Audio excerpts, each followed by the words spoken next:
میت پر رونے والے لوگوں سے فرشتہ کیا کہتا ہے؟ کیا آپ جانتے ہیں کہ جس وقت کسی انسان کا انتقال ہوتا ہے اور لوگ اس پر رونا شروع کرتے ہیں، ایسا تو ہر جگہ ہی ہوتا ہے کہ کسی انسان کا انتقال ہوا تو گھر والے، عورتیں، بیوی، بچے سارے لوگ اس کے لیے روتے ہیں، تو اس وقت حضرت ملک الموت جو انسان کی روح قبض کر کے جا رہے ہوتے ہیں، تو وہ جب لوگوں کو روتا ہوا دیکھتے ہیں نا کہ عورتیں رو رہی ہیں اور اس کے گھر میں چیخ و پکار ہونے لگی، لوگ اس میت پر رونے لگے، تو وہ فرشتہ واپس آتا ہے۔ تاریخ میں آتا ہے کہ وہ فرشتہ واپس آنے کے بعد لوگوں سے کچھ کہتا ہے، اور لوگوں سے کیا کہتا ہے وہ یہ سن کر آپ دنگ رہ جائیں گے کہ وہ ملک الموت یعنی حضرت اسرائیل علیہ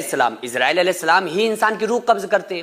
یہ اسرائیل علیہ السلام جو ایک فرشتہ ہیں اور انہی کو حضرت ملک الموت کہا جاتا ہے۔ ملک الموت مطلب موت کا فرشتہ۔ اللہ تبارک و تعالیٰ نے موت پر اختیار دیا ہے، اللہ کے حکم سے یہ روح قبض کرتے ہیں، تو یہ حضرت اسرائیل علیہ السلام ہے، یہ ان کی ڈیوٹی ہے کہ یہ انسانوں کی روح کو قبض کرتے ہیں۔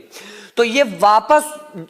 آتے ہیں، جیسے روح نکال کے جا رہے ہوتے ہیں، لوگ رونا شروع کرتے ہیں تو فوراً گھر کے اندر واپس آتے ہیں اور لوگوں سے کچھ کہتے ہیں۔ یہ بات الگ ہے کہ اللہ تبارک و تعالیٰ نے فرشتوں کو ہماری نگاہوں سے پوشیدہ کر دیا کہ ہم فرشتوں کو نہیں دیکھ پاتے، لیکن چونکہ جو بات وہ کہتے ہیں یہ بات ہمیں ملتی ہے احادیث کی روشنی میں، تو وہ بات پر ہمیں غور و فکر کرنا چاہیے۔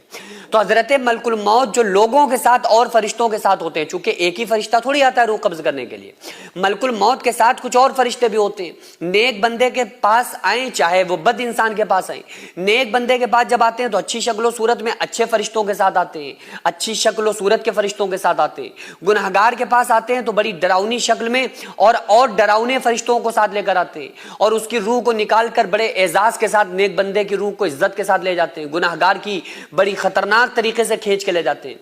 تو وہ سارے فرشتے پھر گھر کے اندر داخل ہوتے ہیں اور کہتے ہیں ان لوگوں سے جو لوگ رو رہے ہوتے ہیں میت پہ،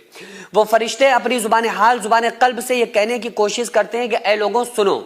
میں نے اس بندے کی جس کے لیے تم رو رہے ہو میت پر، میں نے اس کی روزی نہیں چھینی بلکہ یہ اپنا رزق پورا کر چکا تھا، میں نے اس کی زندگی نہیں چھینی، زندگی کم نہیں کی بلکہ یہ اپنی زندگی پوری کر چکا تھا۔ اللہ تعالیٰ نے جو اس کے مقدر میں جتنی زندگی لکھی تھی، اذا جاء اجلها لا يستأخرون ساعة ولا يستقدمون،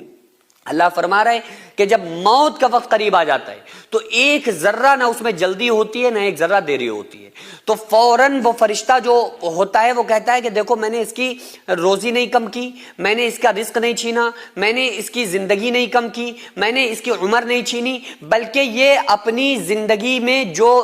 زندگی کے لمحات تھے وہ جی چکا تھا، جو اس کی قسمت میں جو رزق تھا یہ